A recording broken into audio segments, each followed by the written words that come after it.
What magic? All right, what were you saying? I was saying how excited I am that the synergistic timing of the projects, things that we're working on, and how that came through our wonderful Shane. And within hours, like it's just so strong, full body chills. We're like, like, of course we're getting the same memo and the same mission on the same time and talking to through the same, we're all golden weaving thread, that which we're feeling. And yeah, it's just such a powerful time. And I'm excited to also catch up with you where we left off. If you remember, or I'll remind you, is around Believe, and with Lahana, the time bank Believe that she had created several years ago and has now become the #1 time bank in the world. So that's another integration piece for us to talk about. Threefold is something that we also had a touch point and a half ago. They are part of the RegeniThrive system, that is an infrastructure development system that we created at the Sacred Intelligence Agency. So this is like bringing all these words are incredible. Sacred Intelligence Agency, that's fantastic. Okay. God. Yeah, we pulled that one off. So that's coming through is basically what RegeniThrive is, are all of our best friends who have already created all of the solutions. They didn't know they all existed. And so I put one in the same circle, in the same playground. And now we have an entire interview series that's highlighting how each one of these different companies and infrastructure tools and or inventions that support that conscious technology all work together. Oh my gosh. Okay, talk about synchronicity. That was literally, it's on my to-do list to start doing exactly that. May I have screen share? I want to, yeah, I'm going to do the same. Yeah, you already have it. So this is great. Keep going. Yeah. So you can share as well. Pardon? You can share. Yeah. Awesome. Clicking. There we go. So here's RegeniThrive, and this website is just the deck. I'll give you a quick tour of SIA, if you will. That's it. Two options. So we have our deployment option over here that goes into then the concierge consulting, of where basically I've been working with all of these clients and companies my entire life. So here's where people come through, where they then fill out an application basically to learn more about the deck that takes them to that website with an email capture, or right here, this takes them to our deployment page. So for sake of directness, we can skip all of that fun stuff and just go straight to the deck. And so here I'll share this direct link with you as well, so you can share it with your team. And this is the we thing, right? This isn't like Anna's project at all. This is the family came together, and I just happen to be a reflector, and it's my job to organize people that are doing the work. So this is all based on the harmonic ecosystem formula that came through when I flatlined in 2002. And I've been implementing it in business and consult everything ever since. And so the center of it is, of course, based on the elements. So here, every element then represents one of the solutions of harmony for the highest good. Now, bringing all of these solutions into place means there must be a culture system. And this is where I've gotten to learn by living at Damanhur and many other restorative communities and teaching and learning and, yogic community my whole life and being born into that there must be a cultural system that makes sense. There must be a way that all of these tribes around the world for all of time have organized their roles. And it's in the same nature principles that we work with. So that's our software solution, is the culture development system and the harmonic ecosystem formula applied with the hardware systems of the actual company technologies. And then in the center, of course, is where we alchemize everything together that's unique for their specific community. So this is how, for example, Sophia and I have known each other for a few years, yet when it came time to really develop their larger community dream come true project for the world, for everyone, for healing, then this was everything that they wanted to know about. What about energy? What about internet? What about water? What about food? How do we do all of these things in a way that matters? So this is something we didn't plan on doing, so I'll let you review that whenever. Yet that's a full deck there. Well, all right, then just super brief. We're gonna have to go deep on both of these, but I want to share the partner to that. Yes, please. So this is what I've been kind of stewarding this last couple of weeks. This is only about a week old, but we've been at SEEDS for years and years, and we came up with, there's so much going on, but it was impossible to kind of see what was going on, to really understand it, to map it. You kind of get it. Yep. So this is what I'm working on, is like the SEEDS foundations is at the heart of it. And this is what a constitution is, our economic system guides. So if you're talking about building a new cultural system, this is, okay, how do we have a new economic system that's been collectively created and agreed upon? And that's laid out in what we call a guide, the constitution. Why are we here? What are our values? What are we moving towards? So this is just a foundations of how to create a different culture. Communication patterns, how do we communicate? How do we be more effective at communicating? What language are we using? What patterns are we using, etc. The roadmap, where are we going? All of that stuff. So this is kind of the foundations. This is very SEED centric, but the rest of it kind of expands outwards to wanting to be everything that's going on in the wider Regenerative Renaissance, the RegeniThrive. I love all of these names for it, but it's just the big turning, whatever we call it, you get it.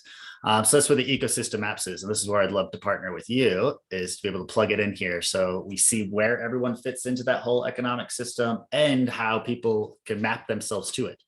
So, people are always coming to here because they need something. We can't expect people to come through this just because they're bored.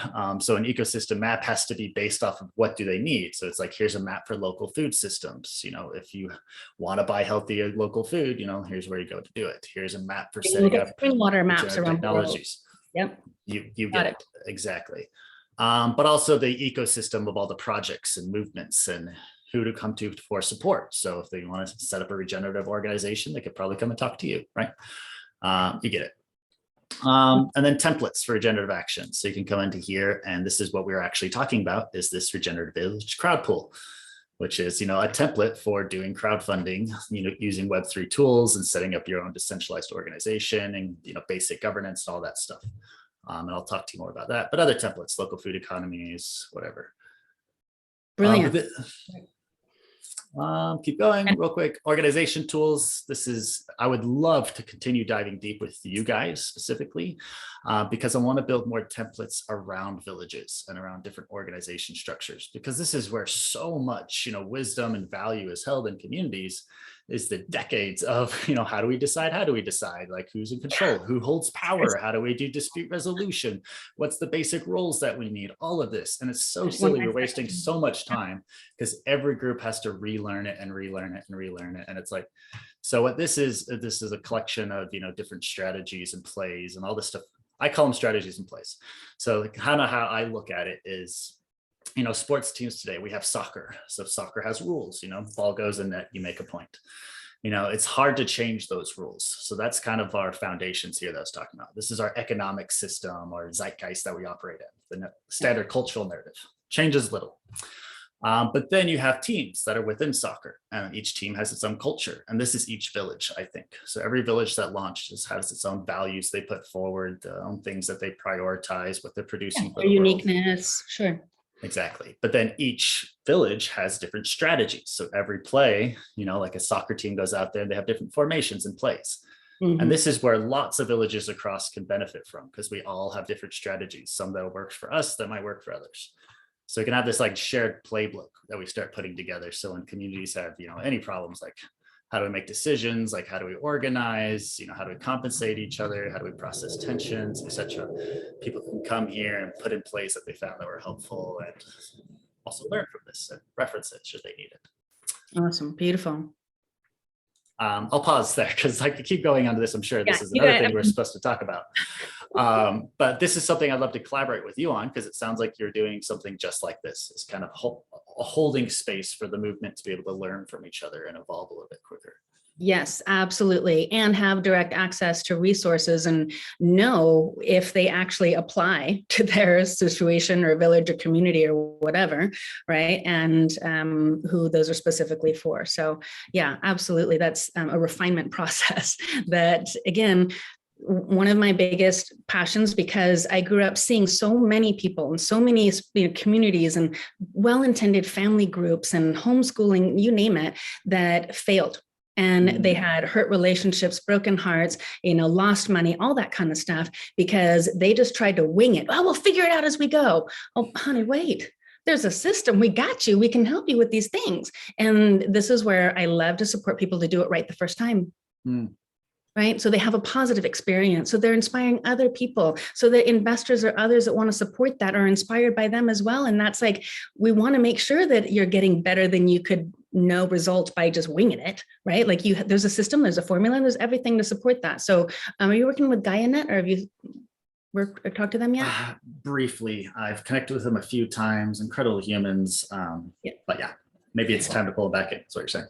So yeah, what I'm saying is these networks and these groups in specific, continental nodes, like the Global Eco Village Network and GaiaNet and, our teams and the States and a couple others in Europe and whatnot, like Foundation for Intentional Communities. Yeah, it's time to bring our resources and networks of networks together so that we can multi-synergistically support each other in different zones and different locations and ecosystems. And, they may have a solution in Brazil that might work perfectly, that in another zone that we need a solution for, right? But we don't know until we actually connect with them. So that's something that I see also coming together in this, and with the idea, and I'd love to get into more of that a little bit more around the 12 community crowdfunding thing, because they have one as well.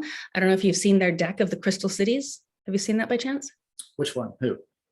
From Gaia, Alpha Omega, and GaiaNet. I don't know. I might have. Maybe not, because it sounds like that. Yes. Anyway. Yeah, it's recognizable. Like, oh my God, they put together like the crystal, the crystal city that we've seen in all of the, ethereal type graphics. Yet it's real. So there's several of those that I could introduce you to, that we could, work into what you're working on. I don't know how many other communities you already have. So there's a lot of different projects, but the idea with the 12 is to be as cross-culturally diverse as possible. So for example, having an apartment building in San Francisco. So it's one of them. It's a big high rise there. Like, how can we do it in the middle of an urban environment? There is restoring agricultural wasteland and regenerating and turning into an active and thrivable market garden. They're making a lot of money. They've been doing this 7 years and they built a village around it. So, that's a model. We want to take a neighborhood, suburbia, and show how we could kind of like transform the HOA environment to build a regenerative village community, knock down fences, build food forests, that would be really cool.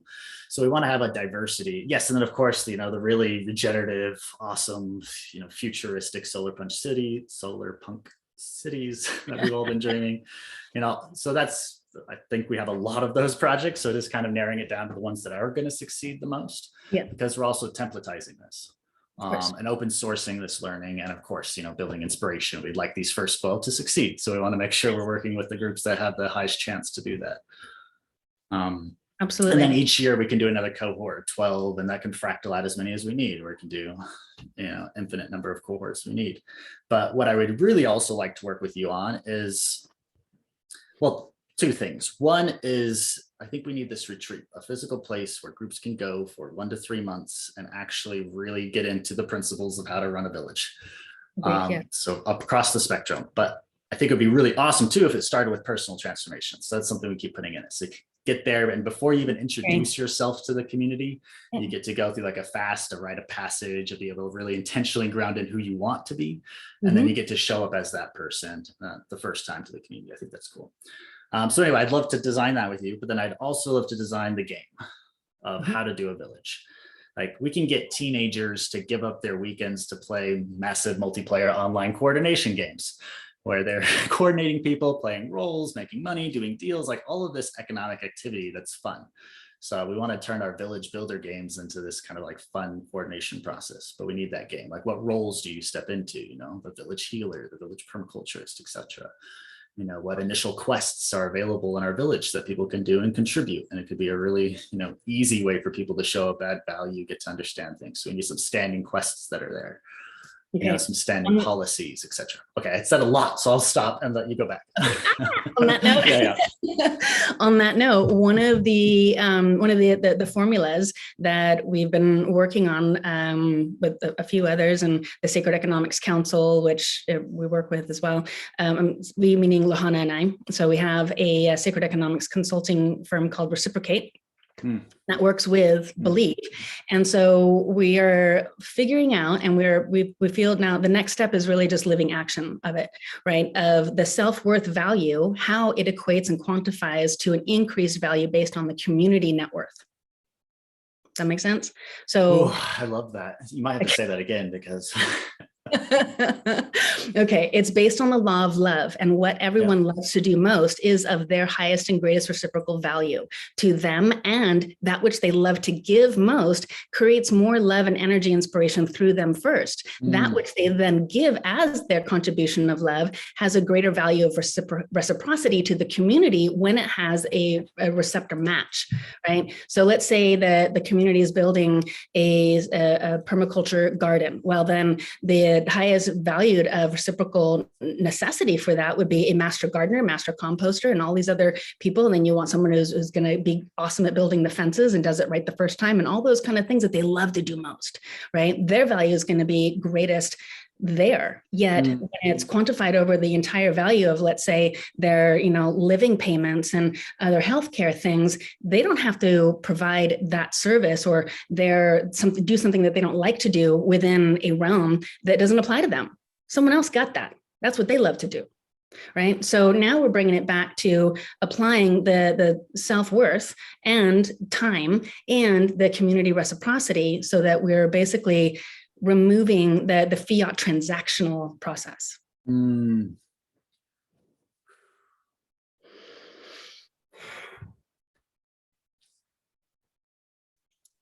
Getting closer. I mean, I loved the way you detailed that. I've come to this. So this is Haifa's handbook. You know, it uses the ikigai, you know, the regenerative ikigai. You know, what are you good at? What do you love creating with Renaissance needs? I think this is exactly what you're talking about, is being able to come and find out, what are you here for? What are we here for? What's our individual gift? Because whatever that is, that's going to be the most valuable to society. That's really what an economic system's about, is to create value for society. If that's the reason, okay, then how do we untap that? If we have a Picasso cleaning out garbages, that's not the most value to society, right? And actually helps us rewire society. When we talk about automation, it's so backwards where we're at today, because we're automating things that are lifeless, and people are fighting it because our economic system is broken. No, we need to be automating lifeless things. If a robot could do it, it should do it. No human should do that. You know, and if a robot should be doing it, then it could create more value for society. So why the hell do we need humans to be doing things for society to work? Like, no, economic system is broken. Let's rewire that. The value system is broken because it went from service to sacrifice and scarcity. So we have to bring it back to, again, what everyone loves to do most is going to be their greatest reciprocal value to the community and themselves. So, and rather than looking at coercion, because again, our society was so masculine, it was all about coercion. But anyway, it used coercion. It's okay, if you don't provide value to society, we're going to punish you, or you're going to be homeless and you're going to die. Rather than, if you're not providing value to society, let's inspire you. Let's create the conditions to help you become inspired, so that you bring that inspired creation. You know, why are you not inspired? That's a symptom. You're ill. Like, you know, we've approached this completely backwards, where, you know, instead of using all this coercion, like, okay, you need money to pay rent or you're going to die. It's like, if we're scared that if we have a universal basic income or whatever, that everyone's just going to play video games, it's just objectively not true. Like, I believe you're probably an example, but I know, like, I don't have to be doing any of this. I only started doing this because I got to a point, because I'm super fortunate in life, that I didn't have to work to meet my basic needs. It's also because I learned how to live off of like $30 a month in Central America and just, grow some of my own food and get really used to corn tortillas there for a while. But anyway, I'm ranting. Point is, I love everything you're saying, and you obviously got me excited. So I will shut up and pass it back to you. No, please don't. I love everything that we're talking about and you're sharing, and I'm happy you're excited, and that we have so many other things that we can talk about and get into. What stage are you guys at in like coordinating or applying or bringing people into the crowdfunding project thing, or is there something more prior? Yeah, I guess I could speak directly to the crowdfunding project. Let me go back to that. So templates, village crowdfunding. There you go. So where we're at, I think everything already exists. Like you've been talking about this, like all the tools are already there. We just needed to weave them together. That's where we're at with this. All the tools already exist. We just weaving them together. Yes. That's what we're doing literally right now, is pulling all the pieces together, and the team's forming pretty quick. So Regen Village Civics is what I think we're called.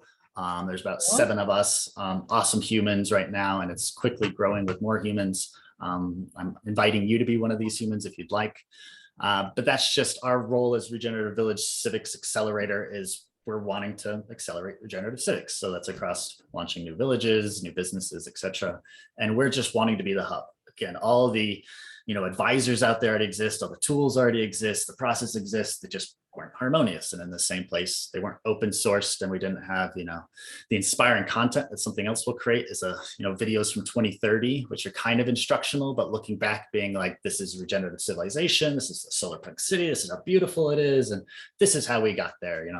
And that's where we can talk about the crowd pooling. Be like, in 2023, we decided to launch these crowd poolings, and that's where we pulled together all of our capital using the 10 forms of capital framework to launch our villages, et cetera, et cetera. All right, so where are we at with this? Start zero, start with vision, you get that. Step 1, find your village, you get that too. So this is what we're talking about. We want models that could scale really quickly. We're working with municipality in Liechtenstein, for example, to try to use a government example of what that actually looks like, with governments coming into Web3 and being like, okay, instead of me as a politician always being blamed for homelessness, which is a really tough problem, why don't we open source that? Okay, the city has $1 million budget to solve homelessness. Like, hey, homeless people, why don't you put proposals together to how we could solve your problem? Like it's how do we engage the civic community to solve our issues? So you get it, find your village. And then where we're at is now on crowdfund. So I'll show you some. Interesting, as I was doing a lot of research and study and help with a couple, actually 2 young men within about 3 years of each other, a little over a decade ago, that both decided to give up their, handed to them silver spoon life and go into the homeless community with either $0 or $5 was the other one, just $5, and see what it was. Why did they want to, choose this? Basically, is what he found out, is that this is a community that is chosen. They have systems, they have communication, they have their own governance. In most cities, there is a homeless community structure that we don't even, most, society, whatever, doesn't really know about. And I feel that's one of the biggest things is open sourcing and say, hey, talk to them. What do you want? How do we support you? How do we make this something that is actually, a little more conducive for everyone?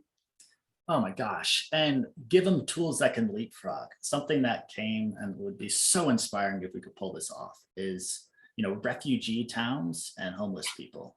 Same way Africa leapfrogged telecommunications. They didn't build physical infrastructure. They went straight to cell towers, and they have some of the best internet in the world. They're doing great. I think we could do the same thing with some of these quote, forgotten communities where they can leapfrog, capitalism, the current civilization structures we have tonight, and build radically new social structures and be able to demonstrate that. And it'd be so it'd be way of justice serving to have those communities be able to be the first ones that really get the benefit of all this. Yes. Absolutely. Just a quick heads up, my dear, I do have another call in 5 minutes. So we're going to have to reschedule some more time. Yeah. So where are we at right now? There is already crowd pooling platforms. There's some in Web3. So, Future Thinkers just did some with NFTs. You might know them. Yes, I do. Infinite Garden was a fifth one there. So we're wanting to work with either Mirror or Juicebox to see which one wants to play with us the most.